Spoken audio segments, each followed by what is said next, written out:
कहानी की शुरुआत होती है अफ्रीका के सवाना में, जहां एक मादा चीता अपने बच्चों के साथ कुछ समय बिता रही थी। अचानक उन्होंने सुना कि एक शिकारी पास आ रहा है। थोड़ी देर बाद एक शेर आया और चीते की तरफ बढ़ा। माँ ने अपने बच्चों को बचाने के लिए भागकर शेर को अपने से दूर ले जाने की कोशिश की, लेकिन अपनी तेज रफ्तार के बावजूद वो कुछ शेरनियों के घेरे में आ गई और उन्होंने उस पर हमला कर दिया, जिसके बाद वो मादा चीता मारी गई।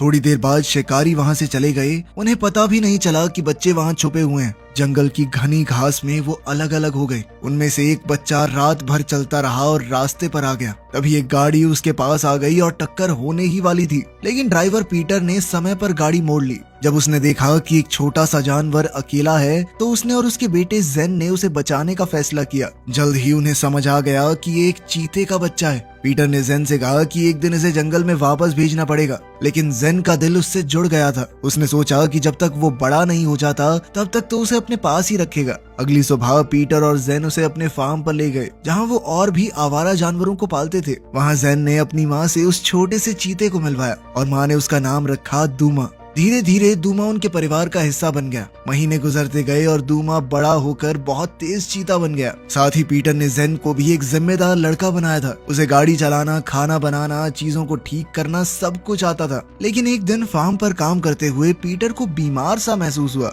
और वो ट्रैक्टर पर गिर गया। उसे तुरंत हॉस्पिटल ले जाना पड़ा, जिसके कुछ समय बाद वो घर लौट आया और अपनी पत्नी से मिला। ऐसा लग रहा था कि वो बिल्कुल ठीक हो गया है। अगली सुबह उसने जेन को बुलाया और कहा कि दूमा के साथ एक दौड़ लगाते हैं, ताकि देखा जा सके वो कितना तेज भाग सकता है। पीटर मोटरसाइकिल पर बैठा और जेन साइड कार्ट में बैठ गया और वो रास्ते पर तेज भागे। जेन ने कैमरा से सब कुछ रिकॉर्ड किया और उसने देखा कि दूमा उन्हें तो आसानी से पीछे छोड़ गया। वो चीता 50 मील प्रति घंटे की रफ्तार से भागा। घर वापस आकर क्रिस्टन ने अपने बेटे को पढ़ाई करवाई, लेकिन अचानक वो रो पड़ी। बेटे ने पूछा कि क्या हुआ, पर माँ ने बात छुपाई और कहा कि तुम पढ़ाई करो।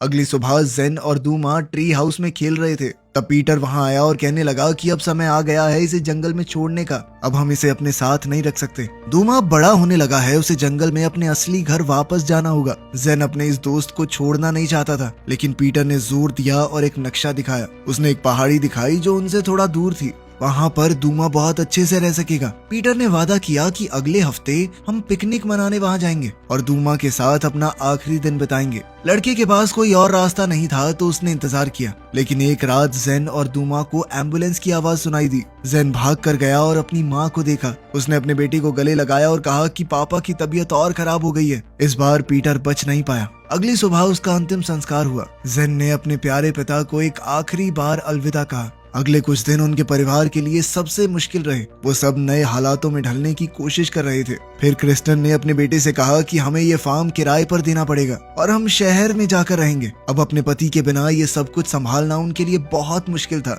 इसीलिए अब जेन की माँ शहर में जाकर अपनी बहन के साथ रहना चाहती है। लेकिन जेन का अपने दोस्त दूमा को छोड़ने का बिल्कुल इरादा नहीं था। उसने फैसला किया कि वो दूमा को अपने पास ही रखेगा जब तक नेचर रिजर्व के लोग उसे लेने नहीं आते। आखिरकार घर बदलने का दिन आ गया। वो लोग पूरे परिवार के साथ जेन की मौसी के घर चले गए। जेन की मौसी को अपने घर में एक चीता देखकर बिल्कुल भी अच्छा नहीं लगा। क्रिस्टन ने वादा किया कि दूमा एकदम शांत है, वो कुछ नहीं करेगा। अगली सुबह क्रिस्टन ने जेन को अपने नए स्कूल पर छोड़ा और खुद नौकरी ढूंढने चली गई। दूमा सोफे पर बैठा था, लेकिन फिर वो बोर हो गया और उसने घर में घूमना शुरू कर दिया। अचानक वो डाइनिंग टेबल पर चढ़ गया, जिससे ग्वेन इतनी ज्यादा डर गई कि वो घर से भाग गई, वो भी दरवाजा खुला छोड़कर। इस वजह से चीता भागकर शहर की ओर निकल गया और जेन का पीछा करने लगा। दूर स्कूल में जेन अपनी क्लास में बैठा था जब उसने खिड़की के उस पार दूमा को देखा। लेकिन थोड़ी देर बाद दूमा भाग गया और स्कूल में चिल्लाने की आवाज गूंजने लगी। हर जगह अफरा तफरी मच गई और चीता इमारत के अंदर दौड़ता रहा। उस वक्त 2 पुलिस वाले बंदूक लेकर स्कूल में घुस गए कि आखिर हुआ क्या। जेन तुरंत दूमा को ढूंढने लगा ताकि वो उनसे पहले उसे ढूंढ सके। वो हर जगह ढूंढता रहा और जब बाथरूम में देखा तो कुछ शरारती लड़कों ने उसे घेर लिया। जेन डरा नहीं और उनके सामने खड़ा रहा, लेकिन उन लड़कों ने उसे बिना वजह गिराकर मारना शुरू कर दिया। तभी दूमा एक बाथरूम स्टॉल से बाहर आया और जोर से दहाड़ा, जिसके बाद वो लड़के डर कर भाग गए। उसके बाद जेन ने दूमा को वहां से ले जाने की कोशिश की, लेकिन पुलिस ने चीते को देख लिया और दोनों के पीछे पड़ गए। जेन और दूमा तेज भागे और पुलिस से बच गए। दोनों एक पार्क में छुप गए जब तक सब कुछ ठीक नहीं हो गया। जेन समझ चुका था कि इस बड़े शहर में दूमा सुरक्षित नहीं है। तब उसे अपने पापा का प्लान याद आया, दूमा को उसके नए घर उस पहाड़ी तक ले जाने का। उसने फैसला किया कि अपने दोस्त को बचाना है। जेन वापस अपने फार्म गया, पीटर की पुरानी मोटरसाइकिल और वो नक्शा उठाया और उसी रास्ते पर निकल गया। कुछ घंटों बाद मोटरसाइकिल का पेट्रोल खत्म हो गया, जिसके बाद उसे एक सुनसान रास्ते पर रुकना पड़ा। जेन के पास सिर्फ एक बोतल पानी था, तो उन्होंने मोटरसाइकिल को धक्का लगाया और थोड़ी आगे चलकर उन्हें एक क्रैश हुआ प्लेन दिखाई दिया। जेन ने फैसला किया कि यहीं पर कैंप बनाते हैं। दिन के अंत में वो प्लेन के अंदर सो गया और दूमा बाहर पहरा दे रहा था। रात होने ही वाली थी जब दूमा ने दूर से एक आदमी को आते हुए देखा। वो आदमी रेगिस्तान में मोटरसाइकिल देखकर उसे चुराने लगा। शोर से जेन जाग गया और पूछा कि तुम कौन हो। तभी दूमा उसके पास गया और वो आदमी घबरा गया। घबराहट में उसने अपना चाकू निकाल लिया, लेकिन जेन ने कहा कि ये चीता मेरा दोस्त है, तुम्हें कुछ नहीं करेगा, घबराओ मत। उस आदमी ने बताया कि मेरा नाम रिप है और मैं दक्षिण दिशा की तरफ जा रहा हूँ, लेकिन जेन ने कहा कि ये तो वेस्ट डायरेक्शन है। उसने वादा किया कि थोड़ा पानी देने के बदले मोटरसाइकिल पर राइड मिलेगी। रिप मान गया और उसे अपने छोटे से पालतू बंदर से मिलवाया, मचाका, जो कि उसे इस सफर के दौरान ही मिल गया था। अब उन्हें कुछ भी करके इस रेगिस्तान से निकलने का रास्ता ढूंढना था।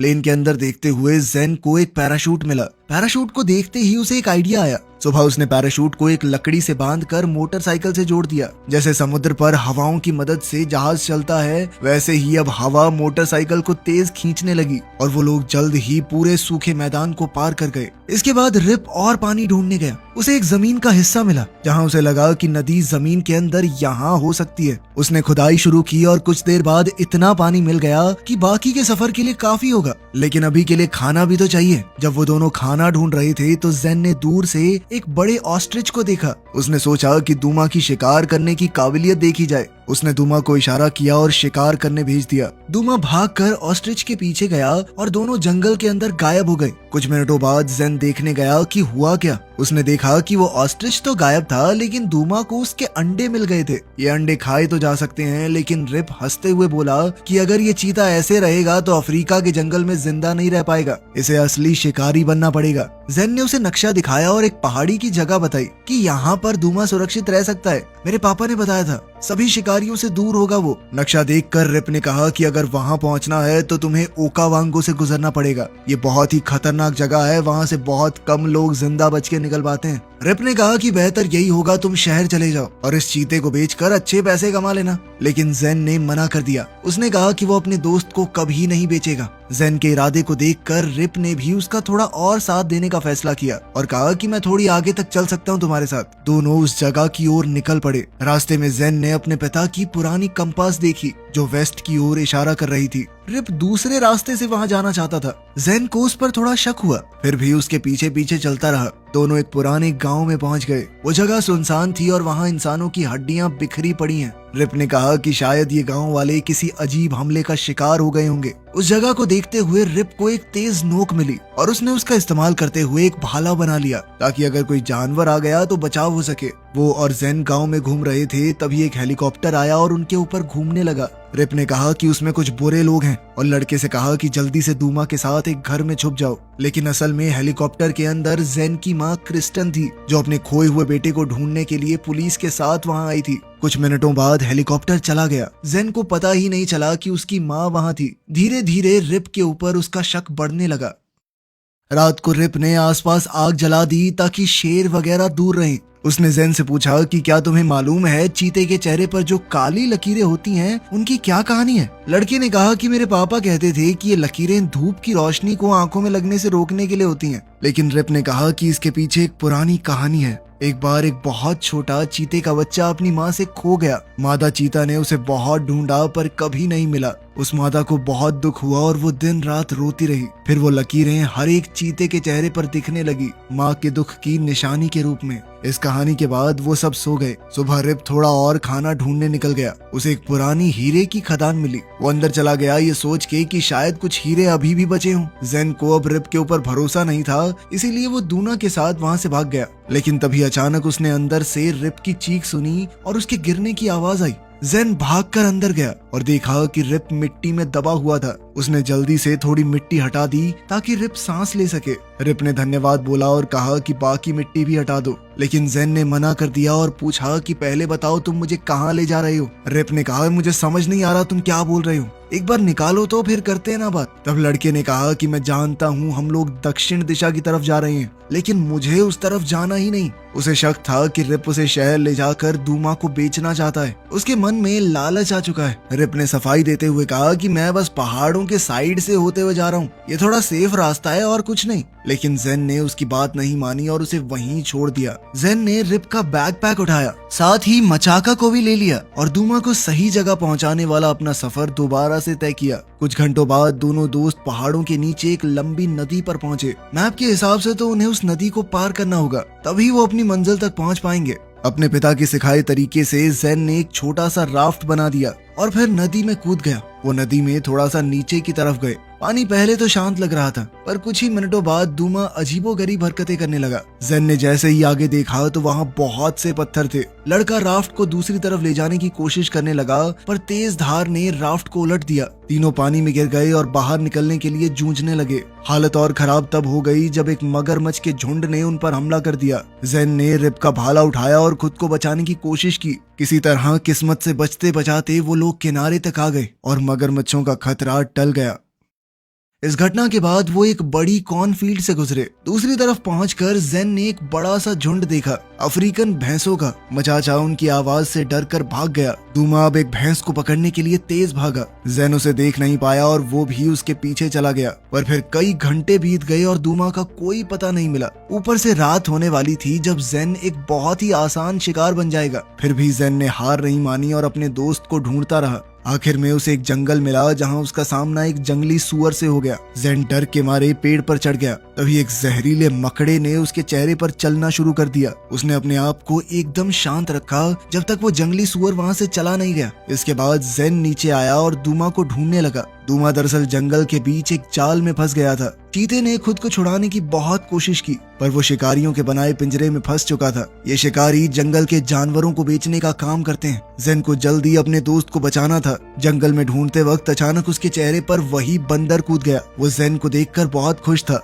पर वही जंगली सुअर वापस आ गया और उनके पीछे दौड़ने लगा। जेन भागने लगा, पर कुछ देर बाद गिरकर बेहोश हो गया। ऐसा लग रहा था मानो सब कुछ खत्म हो गया हो। लेकिन फिर कुछ देर बाद जेन आग के पास होश में आया। दूमा उसके पास बैठा था और रिप उसे प्यार से सहला रहा था। दरअसल रिप ने ही ऐन वक्त पर आकर चीते को जाल से छुड़ाया और जेन को भी बचा लिया उस जंगली सुअर के हमले से। ये सुनकर जेन ने उसे अकेला छोड़ने के लिए माफी मांगी, लेकिन रिप ने कहा कि तुम गलत नहीं थे। मेरा सच में यही प्लान था कि मैं तुम्हें वापस ले जाकर इनाम लूंगा ताकि मैं अपने परिवार के पास लौट सकूं। रिप ने बताया कि सालों पहले उसने अपना गांव छोड़ दिया था। वो अपनी बीवी और बच्चों को वहीं छोड़कर शहर में किस्मत आजमाने गया था, लेकिन वहाँ एक के बाद एक गड़बड़ होती गई और वो जेल में पहुंच गया। सालों से वो जेल के अंदर बंद था। जेल से छूटने के बाद रिप हमेशा पैसे कमाने की कोशिश करता रहा ताकि वो अपने परिवार के पास लौट सके। ये सब सुनकर जेन को उस पर थोड़ा भरोसा हो गया। रिप ने वादा किया कि वो दूमा को उसके नए घर तक ले जाने में मदद करेगा। उससे पहले दोनों खाने की तलाश में निकले और जंगल में उन्हें 2 हिरन मिले। जेन ने दूमा को उनके पीछे दौड़ने को कहा, लेकिन चीता अभी शिकार करना सीखा नहीं था, इसीलिए उसने फिर से अपने शिकार को छोड़ दिया। उन लोगों को बहुत भूख लगी थी, लेकिन कुछ हाथ नहीं लगा। शाम होने पर उन्होंने जंगल के एक हिस्से में बहुत सारी रोशनी देखी जहाँ कुछ टूरिस्ट कैंपिंग करने आए थे। अब रिप और जेन ने एक प्लान बनाया। सुबह होते ही जेन टूरिस्ट ग्रुप के पास गया और ऐसे दिखाया कि उसे एक जहरीले सांप ने काट लिया है। टूरिस्ट उसकी मदद करने आए, पर जेन की शर्ट के अंदर से एक सांप निकल आया जो ब्लैक मांबा जैसा लग रहा था। वो लोग घबरा कर वहाँ से भाग गए। इस तरह जेन और रिप उनका पूरा खाना लेकर निकल गए। इसके बाद वो नदी के रास्ते बोट में चल पड़े। जेन ने रिप को अपने बचाए हुए पैसे तोहफे में दे दिए। उसने कहा कि मेरी मदद करने के लिए फीस दे रहा हूँ आपको, ले लो। रिप इससे खुश हुआ और बदले में उसने एक छोटा सा हीरा जेन को दिया जो उसे गुफा में मिला था। ये उनकी दोस्ती की निशानी होगी। नदी पार करने के बाद वो पहाड़ों के रास्ते चलते रहे। दूमा ने रास्ते में एक हिरन का बचा हुआ शिकार देख लिया। रिप ने कहा कि आसपास शेर हो सकते हैं, पर फिर भी दूमा उस हिरन को खाने लग गया। जेन ने दूमा से कहा कि खाने को हमारे साथ भी बांट लो, लेकिन चीते को ये बात पसंद नहीं आई और उसने गरज कर जेन को डरा दिया। ये देखकर जेन हैरान हो गया क्योंकि दूमा ने पहले ऐसा कभी नहीं किया था। लेकिन रिप ने कहा कि दूमा को अकेला छोड़ दो, वो जंगल की जिंदगी में ढलना शुरू कर रहा है। जब दूमा ने खाना खत्म कर लिया तो वो लोग एक गुफा में आराम करने गए। वहाँ उन्होंने पुरानी गुफा की पेंटिंग्स देखी। रिप ने कहा कि उसका गांव यहीं पास में है और बचपन में वो और उसके पिता यहाँ कैंप करते थे, लेकिन अब सब कुछ बदल चुका था। उसने कहा कि एक दिन ये गुफा भी भुला दी जाएगी और यहाँ आने वाले लोग भी। ये सुनकर जेन सोच में पड़ गया। उसने कहा कि मुझे तो बदलाव बिल्कुल पसंद नहीं है, क्योंकि उसके पिता की मौत के बाद उसकी जिंदगी में सब कुछ बदल गया था। उसे लगता था कि दुमा के जाने के बाद और बदलाव आएगा और उसे ये सब बिल्कुल भी अच्छा नहीं लग रहा था। रिप ने उसे समझाया कि बदलना तो दुनिया का दस्तूर है, इसे रोका नहीं जा सकता, लेकिन जरूरी नहीं हर बदलाव बुरा हो। देखो, उस बदलाव की वजह से तुम आज एक मजबूत और हिम्मत वाले लड़के बन गए हो और दूमा भी एक पालतू जानवर से बदलकर जंगल के तरीकों में ढल रहा है। दूमा बात तो समझ रहा था, लेकिन अपने दोस्त को अलविदा कहना उसके लिए इतना आसान नहीं था। अगले दिन वो गुफा से निकले और एक बड़े खेत से गुजरे। दूर से रिप ने अपना पुराना गांव देखा। वो जेन को भी वहां ले गया, लेकिन अचानक मक्खियों के झुंड ने उन पर हमला कर दिया। जेन को बचाने के लिए रिप ने अपना कोट उतार कर उसे पूरा ढक दिया और मक्खियां उसे काटने लगी। मक्खियों के जहर से रिप का पूरा बदन सूज गया था, पर उसने जेन को ढके रखा जब तक झुंड चला नहीं गया। घंटों बाद शाम के वक्त रिप आगे बढ़ने की कोशिश करने लगा, पर उसकी आंखें बंद होने लगी और हाथ भी हिल नहीं रहे थे। तभी तेज बारिश शुरू हो गई और अंधेरे में शिकारी जानवर घूमने लगे। रिप ने कुछ घास इकट्ठा की और जेन से कहा कि अपना लाइटर जलाओ ताकि वो कैंप फायर के पास सुरक्षित रह सके। किस्मत से आग जल गई और वो दोनों शिकारी जानवरों से बच गए। बारिश खत्म होने का इंतजार करते हुए जैसे ही हालत थोड़ी ठीक हुई, जेन ने गांव जाकर मदद लाने के बारे में सोचा और दूमा से कहा कि रिप का ख्याल रखना। लेकिन जैसे ही लड़का आग के पास से गया, एक शेर के झुंड ने उस पर हमला कर दिया। अपने दोस्त को खतरे में देखकर दूमा जेन के पीछे भागा और शेर का ध्यान अपनी ओर खींच लिया। अपनी तेज रफ्तार से वो एक गुफा की तरफ भागा और शिकारी जानवरों को छोड़कर दूसरी तरफ से सुरक्षित निकल गया। तब तक जेन गांव में पहुंच चुका था और वो एक बुजुर्ग से मिला। उसने इशारे से रिप को बचाने में मदद मांगी। भाषा ना समझने के बावजूद बुजुर्ग ने कुछ लोग बुलाए और वो सब जेन के साथ गए। उन्होंने रिप को आग के बीच में सोता हुआ पाया। वो लोग जैसे ही उसे वापस लाए, जेन अपने दोस्त को बुलाने लगा। तभी दूमा ने एक और चीते की आवाज सुनी और उसे देखने चला गया। अगली सुबह जेन गांव के बाहर इंतजार कर रहा था, जबकि बुजुर्ग लोग रिप का इलाज कर रहे थे। गांव वालों ने अपनी जड़ी बूटियों की मदद से रिप के शरीर से मक्खियों का जहर पूरी तरह निकाल दिया। होश आते ही उसने अपनी पत्नी, 2 बच्चों और माँ को देखा। रिप रो पड़ा और इतने साल गायब रहने के लिए माफी मांगने लगा। फिर उसने जेन को बुलाकर अपने परिवार से मिलवाया। परिवार ने जेन का शुक्रिया अदा किया। जेन इस बात से खुश था कि रिप एकदम ठीक हो गया, लेकिन दूमा के वापस न आने से परेशान भी। कुछ देर बाद वो गांव छोड़कर दूमा को ढूंढने निकल गया। थोड़ी दूर जाकर उसने 2 चीते देखे जो एक हिरन का शिकार कर रहे थे। उनमें से एक दूमा था, जो अब पूरी तरह जंगल का हिस्सा बन चुका था। ये देखकर जेन को अपने पिता की बात याद आई कि दूमा को उसके असली घर में ही जीने देना चाहिए। दुखी होकर जेन वापस मुड़ने लगा, पर तभी दूमा उसके पास भाग कर आया और उसे प्यार से छुआ, जैसे वो हमेशा करता था। जेन ने भी उसे प्यार से अलविदा कहते हुए कहा कि मैं तुम्हें कभी नहीं भूलूंगा। रिप ने दोनों दोस्तों को जुदा होते देखा और जेन को अपने पास बुलाया। लड़के की आंखों में आंसू आ गए। कुछ दिन बाद हम क्रिस्टन को देखते हैं, जो अपने फार्म पर काम कर रही थी, इस उम्मीद में कि उसका बेटा वापस आएगा। और फिर जेन सच में वापस आ गया, अपने पिता की मोटरसाइकिल पर। उसने रिप की ट्राइब के कपड़े पहने हुए थे। उसके साथ उसका नया दोस्त मचाका, वो बंदर भी था। अपने बेटे को देखकर क्रिस्टन उसके पास दौड़ी और उसे गले से लगा लिया। जेन ने वादा किया कि वो उन्हें फिर कभी अकेला नहीं छोड़ेगा। दोनों ने अपनी जिंदगी की फिर से शुरुआत की। हालात पहले जैसे नहीं थे, लेकिन जेन ने कहा कि मैं अब जिम्मेदार हो गया हूँ। मैं इस फार्म पर पापा के हर एक काम को बखूबी कर लूंगा। साथ ही दूमा भी जंगल का हिस्सा बनकर काफी खुश था। वीडियो पसंद आई तो लाइक कर देना, चैनल को सब्सक्राइब कर लेना। मिलते हैं अगली वीडियो में।